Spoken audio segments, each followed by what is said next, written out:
आपण काय करूया, टी शर्टवर वगैरे करण्याआधी पहिले या रुमालावर करूया. म्हणजे यावरती आपला एक्सपेरिमेंट सक्सेसफुल झाला तर मग आपण मोठ्या टी शर्टवर वगैरे पण करू शकतो. पण याच्यासाठी सगळ्यात महत्त्वाची पहिली कंडिशन काय की कपडा जो आहे तो फेंट कलरचाच पाहिजे, तरच आपले जे रंग आहेत ते यावरती उठू शकतील. तर आता हा जो आहे तो ऑलरेडी थोडासा जुना रुमाल आहे. रुमाल भिजवणार आहे त्रुटीच्या पाण्यामध्ये टाका. ते खडे विरघळतात तोपर्यंत अर्धा तास आपण रुमाल ठेवूया त्यात रुमालाची घडी. आता हे त्रुटीच्या पाण्यामध्ये छान अर्धा तास हा रुमाल आपण राहू देणार आहे आणि त्यानंतर मग पुढची कृती. आपण कपडा पिळून घेतलाय. हां, आपल्याला सरळ बाजूने करायची आहे ना, सरळ ठेव. तर आपल्याकडे शक्यतो डार्क रंगाचीच घ्यायची होती ना, पण आपल्याकडे हे कमी मिळाले गोकर्णाचे. पाहूया उमटते खायचीच.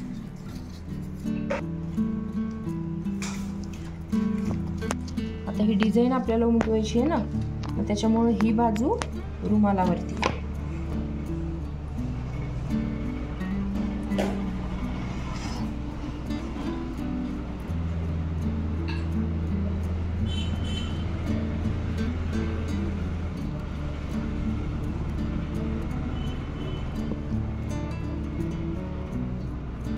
आर्टिफिशियल कलर्स आणि त्यांचे वेगवेगळे शेड्स यांनी रंगवलेलं एखादं चित्र आपल्याला जितकं सुंदर वाटतं ना, तर त्याहीपेक्षा कितीतरी पट सुंदर आहेत आपले नैसर्गिक रंग आणि त्याच्या वेगवेगळ्या छटा. आता पावसाळा सुरू होतोय. पावसाळा सुरू झाला म्हटल्यानंतर निसर्ग बहरतो. त्यामध्ये वेगवेगळी अशी कितीतरी रान फुलं जी असतात तर ती छानपैकी उगवतात, त्यानंतर शोभा वाढवतात. 3 ते 4 महिने आता आपलं जे सगळं आजूबाजूचा परिसर आहे ना, तर हा छान हिरवागार झालेला असतो.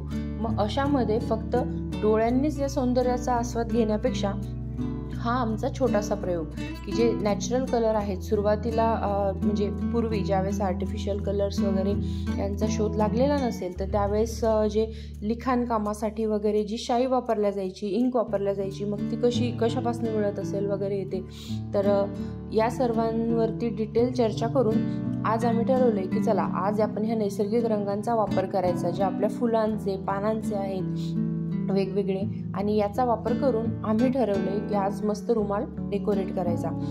पावसाळ्याची अगदी सुरुवात आहे तर त्यामुळे एक 10% किंवा 20% आमचा हा प्रयोग फसला, कारण आम्हाला ज्या प्रमाणामध्ये जी फुलं हवी होती ना तर ती नाही मिळाली.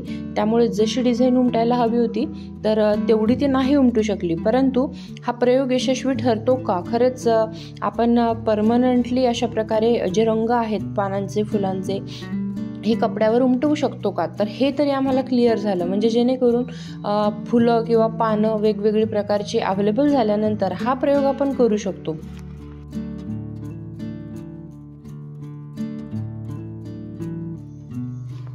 यालाच म्हटलं जातं इको प्रिंट. तर यासाठी आवश्यक काय काय आहे तर वेगवेगळ्या रंगांची फुलं. यामध्ये डार्क गडद रंगाची फुलं हवी आहेत, जसं की गोकर्णा, ज्याला अपराजिता असं सुद्धा म्हटलं जातं. त्यानंतर डार्क रंगाचा जास्वंद असेल आणि पानं सुद्धा. परंतु पानांमध्ये हिरव्या पानांचा रंग छान उमटतो, परंतु फक्त काही पानं अशी असतात ना की ज्यांना स्पर्श केल्यानंतर कळतं की ती अगदी गुळगुळीत असतात.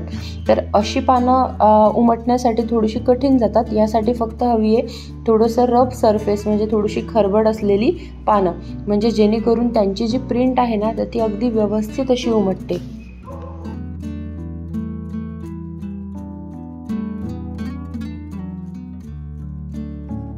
जशी डिझाईन आपल्याला हवी आहे तर तसे ते फुलं आपल्याला कापडावरती असेल किंवा जे टेबल क्लॉथ असतं ना तर टेबल क्लॉथ सुद्धा आपण अशा प्रकारे डेकोरेट करू शकतो.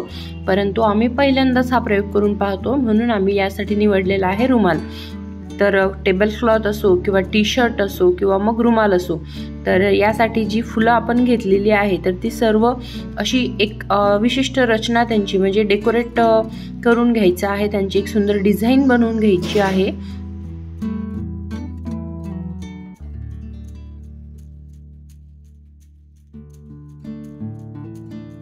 थोडेसे वापरून खराब झालेले जर स्टोल असतील ना तर ते सुद्धा अशा प्रकारे परत वापरात आणता येऊ शकतात.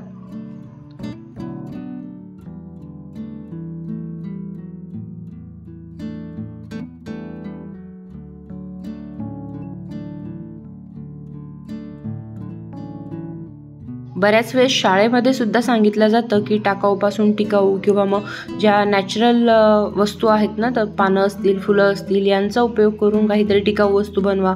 तर अशा वेळेस मुलं हा प्रयोग करू शकतात. बेस्ट अशी आयडिया ही त्यांच्यासाठी आहे ठरू शकते.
आता सर्व जी फुलं आणि पानं आहेत तर ती ह्या रुमालावरती व्यवस्थित अशी पसरवून झालेली आहे. आणि रुमालाची पहिली वरची फ्रंट साईड आणि जे आपण घेतलेले पानं वगैरे आहेत तर ते त्यावर उलटे घातलेले, म्हणजे त्यांची जी कलरवाली बाजू आहे ना तर ती त्यावरती खाली पालथी घातलेली आहे, म्हणजे जेणेकरून ती डिझाईन, त्यांचा रंग हा व्यवस्थित उमटेल.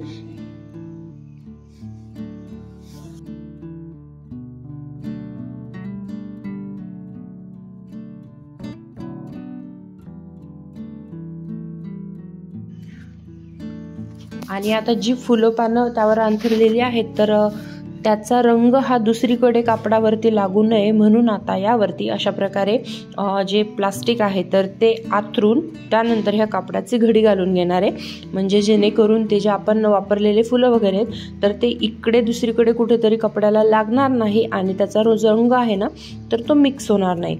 त्यामुळे अशा प्रकारे कापड, मेन कापड किंवा प्लास्टिक आथरून याला अगदी बारीक असं घट्ट त्याचं गुंडाळा करून घ्यायचं आहे.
कपड्याची घडी उलथून त्याच्या आतमध्ये अंतरलेली जी पानं फुलं आहे तर यांची जागा बदलू नये म्हणून आता हे जे आहे ना तर याला गुंडाळा करून व्यवस्थित असं दोऱ्याने बांधून घेणारे घट्ट, म्हणजे जेणेकरून त्यांची जागा बदलणार नाही.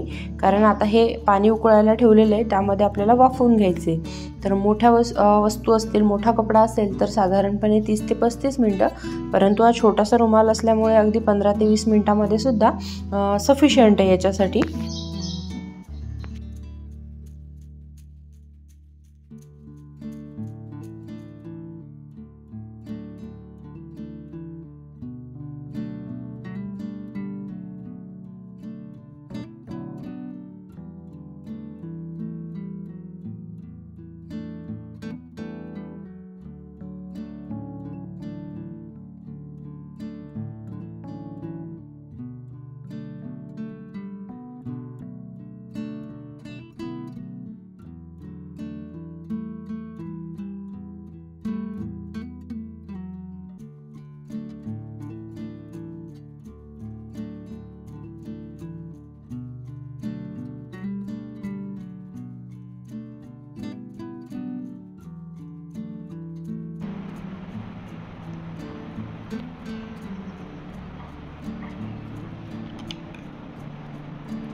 एकीकडनं मंजू पुढे चालेल. हळूहळू पहिले उकळून द्या, मग पाणी टाका.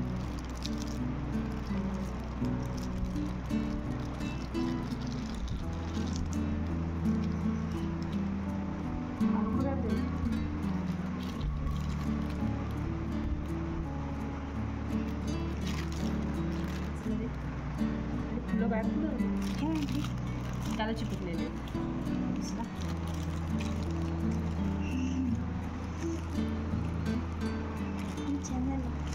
पण तरी आपली चुका सांगते ना, आपण आणखी जास्त वेळ त्याला बॉईल होऊ द्यायला पाहिजे होतं. आणि दुसरी गोष्ट म्हणजे की एक लक्षात आलं का, जे आपण इथे ते जांभळे फुलं पानं ठेवले होते